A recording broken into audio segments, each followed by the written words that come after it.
All right. So, I know what you're thinking. Man, is Mr. Martin the best dancer at CAMS? The answer is a resounding yes. Did you hear that, Mrs. Evans, uh, Mrs. Irwin, and Zoe Hughes? All right. I know you may be struggling through this social distancing and quarantine times. I feel especially bad for Megan Flynn, who has to stay in a house with Mr. Flynn all day. Could you imagine? Unbelievable. But the coronavirus is not only altering your everyday life, uh, like you have to listen to me on a laptop, which I'm sure you're bummed out you don't get to see me every day, right? But it's also doing a number on our economy. So why worry about the economy? I'm only in seventh or eighth grade, right? The economy connects to unemployment rates. You want a job someday, right? It also connects to higher education. You want to go to college someday, right?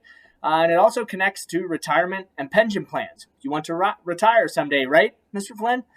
The stock market is simple on definition form, but when you go deeper into that, it's very complex and confusing. So we're not going to worry about that part yet.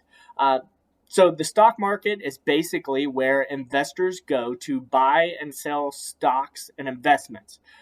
These are just shares of ownership in a public company. Sometimes these markets crash, and it greatly affects all American citizens, even you.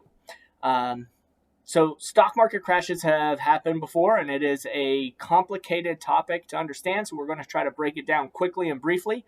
But as for drops in stock markets, think of it this way. Dropping stock markets feel like when you get your girlfriend or significant other mad or upset at you. You know there's a reason they're mad, but you're probably clueless to why they're mad. But you have a good feeling if you spend some money, like take them out to dinner, things are going to get better. All right? So tonight, let's dig into the history of stock market crashes in the United States. But first, for those of you that are still considering if I am the best dancer at CAMS,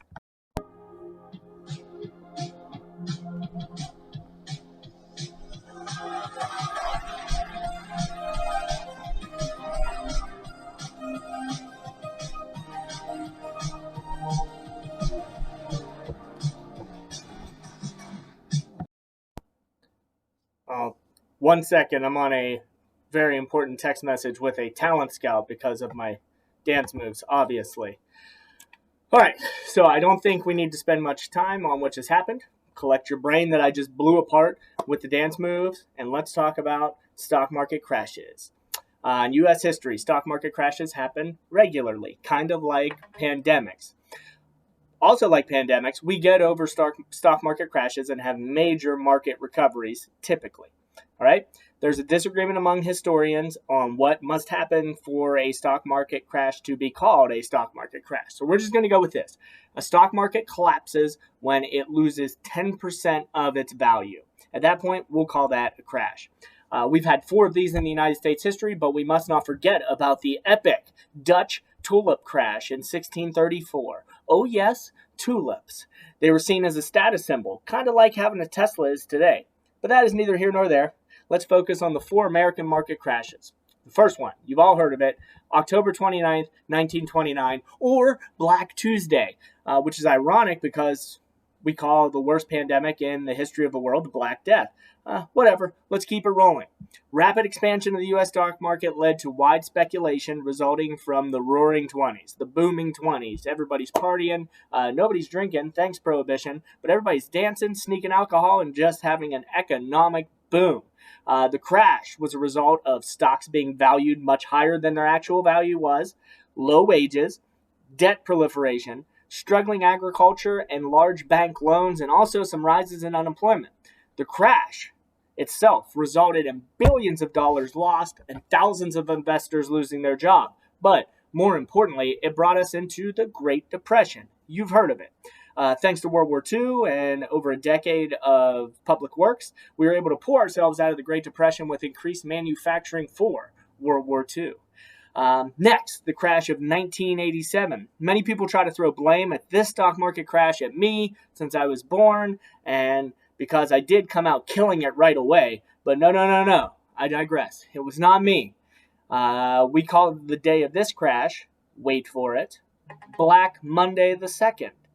Over 20% of the stock market fell in one day, largely with the help of a computer trading platform. They were able to make and cut ties with trades immediately with technology. So technology actually makes this crash happen not so much more violently, but at a much more rapid pace due to the computer platforms.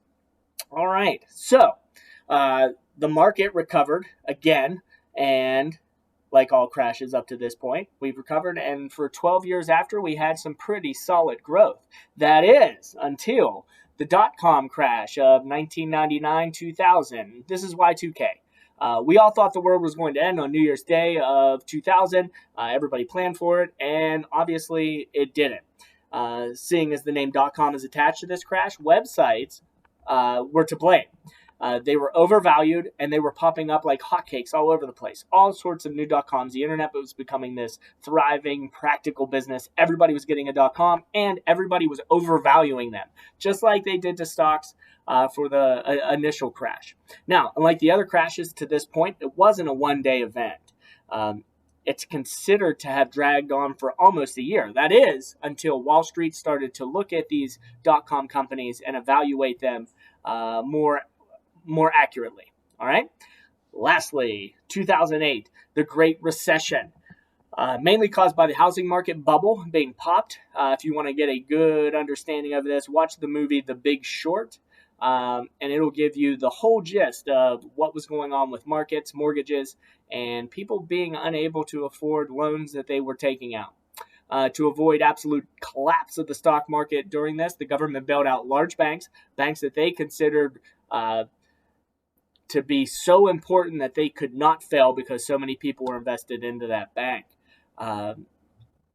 Also, the government took measures to stabilize the market. They did some bailouts, they did some stimulus packages, but over the course of 2 years, investors and many others were losing retirements, losing pensions, stocks were falling, housing market was crashing, but it began to recover in 2009. Now, so those are the 4 crashes that we've had so far. None have been caused by a pandemic, except this one. The 2020 stock market crash is absolutely a result of the coronavirus pandemic. Stocks have continued to fall as cities and states have entered into lockdowns. New York City's lockdown affected the economy negatively. And Wall Street right now is currently hoping that the government will step in and just shut down the market to combat any further losses from this point. But on the bright side, as with all stock market crashes, we will come out of this and rebound. The government is preparing some measures to counteract the crash, and while right now we are in subpar economic conditions, like the coronavirus itself, we will get through this. The question is, what is going to happen next? Will it be an economic recovery? Will it be depression? Do we need a war to get us out of this? That's up to you to answer. Now that you have a little better idea of why stock markets crash, tell me what you think happens next in the United States. Listen, wait for this. I just need one sentence. Throw a one-sentence prediction into the comments right below. Is this going to lead to a depression? Is this going to lead to economic boom? Are we going to go to war? What is your opinion of what is happening next in the United States? What are your thoughts? No wrong answers. Think outside the box. It could be aliens, right, Grace? Probably not going to be aliens, but it could. All right, and before you go, I have a very important assignment for you. Probably more so than anything you've done today. No offense to any of the other teachers. Some offense, because this is more important.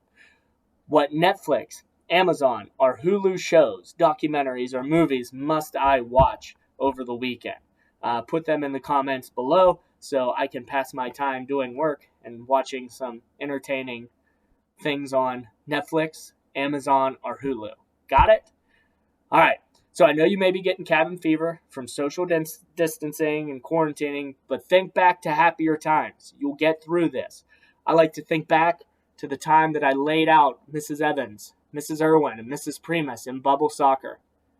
I think back to happier times. Smile, do your chores, wash your hands, and embrace the adversity. I'll see you next week. Enjoy the weekend.